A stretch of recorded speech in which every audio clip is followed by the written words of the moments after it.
Yeah, when I was in elementary school, third grade, actually, I was in Mrs. Prather's class, and there was a kid who sat next to me named Sean.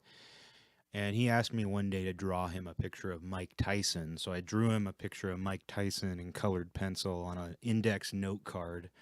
And the next day, he asked me to, he worked his way up. The next day, he asked me to draw something else, a couple having sex.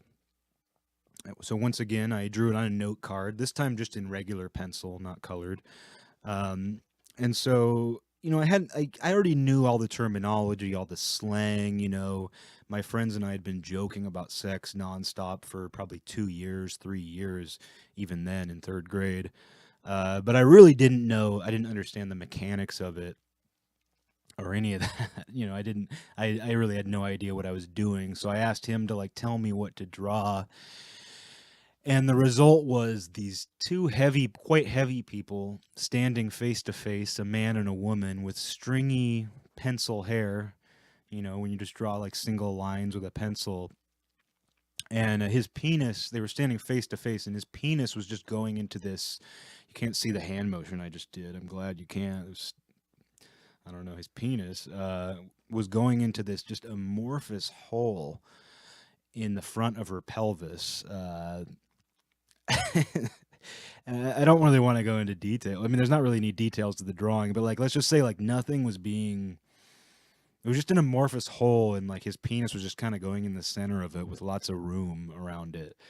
Uh, the mysteries were alive and the mysteries of sex were alive and well, I guess you could say, to me at the time, and obviously to the kid too. The kid Sean who asked me to draw it because he was much more aware of.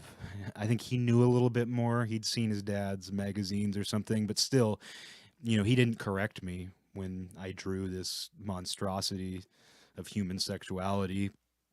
I don't remember like what happened. I didn't give him the drawing. I think I'd given him the Mike Tyson drawing, but I didn't give him the sex drawing.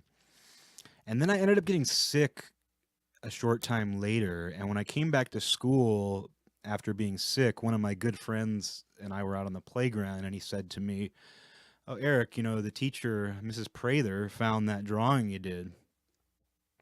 And that's basically like hearing, we found the body you buried. The teacher found that body you buried behind the school. That's basically the feeling I had. It was just, I was like, what drawing? I had to clarify because I knew what drawing he meant. And he was like, the one of the two people having sex. And one of the two people having sex, the one with and he described it. So because I hadn't shown the drawing, that's how I knew he wasn't lying. I mean, I hadn't shown it to anybody. I didn't show it to my other friends. I only showed it to Sean. It was a personal commission, a private commission, and a pervy private commission for Sean. And he so apparently he had fished it out when I was sick. I mean, he was probably very excited. Like, look at what he made. Look at what this kid drew. And the teacher got a hold. I mean, it probably caused quite a commotion. I wish it kind of sucks that I wasn't there. It was like my day of fame, my 20 minutes of fame, and I wasn't even there. 15 minutes of fame, whatever, however it goes. But I wasn't even there. The teacher probably got a hold of it not because Sean went up and gave it to her. I mean, he was kind of a troubled kid, but he wasn't a snitch. Kind of the opposite. He was the one causing all the problems. But there was no doubt a big enough commotion to where the teacher probably came over and was like, "What's this all about?" "Oh, it's sex." And the artist wasn't even there. The culprit wasn't even there. So anyway, I'm mortified as my friend tells me on the playground that the teacher found my sex drawing, especially when I think about what the drawing actually was. Because it wasn't just two people having sex with some, inaccuracies, some biological inaccuracies. They were disgusting, and I knew they were. I knew the people I drew were disgusting. It was a man and a woman. They were both very heavy, and they had long, stringy hair. I mean, the teacher, even if it was just two naked people not even having sex, I would have been mortified at the teacher finding just that, just two naked people, or just I don't even know, man. The teacher finding anything really that I didn't want her to see is mortifying, but that is just it was just horrible. And the other thing, thinking about it now is, this was at recess. So the teacher had gone the whole morning without saying anything to me about this. That means she was probably up all night the night before thinking about this. She probably spent the whole morning, she probably didn't look me in the eye that whole morning and I didn't notice, but, she probably couldn't look me in the eye. So eventually, like, I go back to class after recess, and now I'm just, full on panic attack. I'm just sitting there sweating in my sweats, sweating in my sweatpants, shaking in my sneakers, and she eventually calls me to the front of the class, and not, the class wasn't quiet. It wasn't like she called me up there in front of everybody. Kids were doing activities and distracted, and she called me up to the front to her desk, and she slid open. She slid open a drawer, and I see the note card just sitting there. She had made 50 copies of it. No, she didn't make any copies. But the note card was just the index card, whatever you call it, was just sitting there with the drawing there, and I'm just like, yeah. I didn't know what do you say? She didn't know what to say. I guarantee she didn't know what to say. Although I do feel like there's this ego involved here where it's like I feel like that was the first time she ever saw anything like that. But I mean, this lady was middle-aged. She'd been an elementary school teacher for years. Like, I'd love to believe that was the worst thing she ever saw or heard, but I don't believe that. But at the same time, I don't feel like you can ever. I don't think you can ever reach a point in your life where you're totally comfortable talking to a little kid about the weird sex drawing he made. And if you do reach a point where you're comfortable with that, well, I don't know. I don't know. We'll get there when we get there. We'll get there when we'll get there. But I don't remember if we really said anything. I think she just kind of made me aware that she was aware that she had it, and I went about the rest of the week and kind of forgot it. And then that Friday, I think it was, she gave me an envelope, and she's like, "Can you take this home to your parents?" And of course, my mind just goes, "Okay, this has something to do with the drawing. It's a letter home.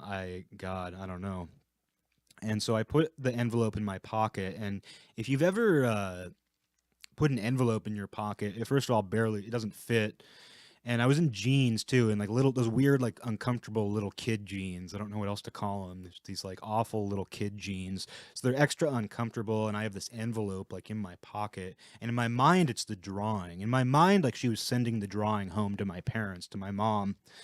And that's weird. Like, I'm gonna send the drawing home. Get a look at what your kid did. Look what your kid did.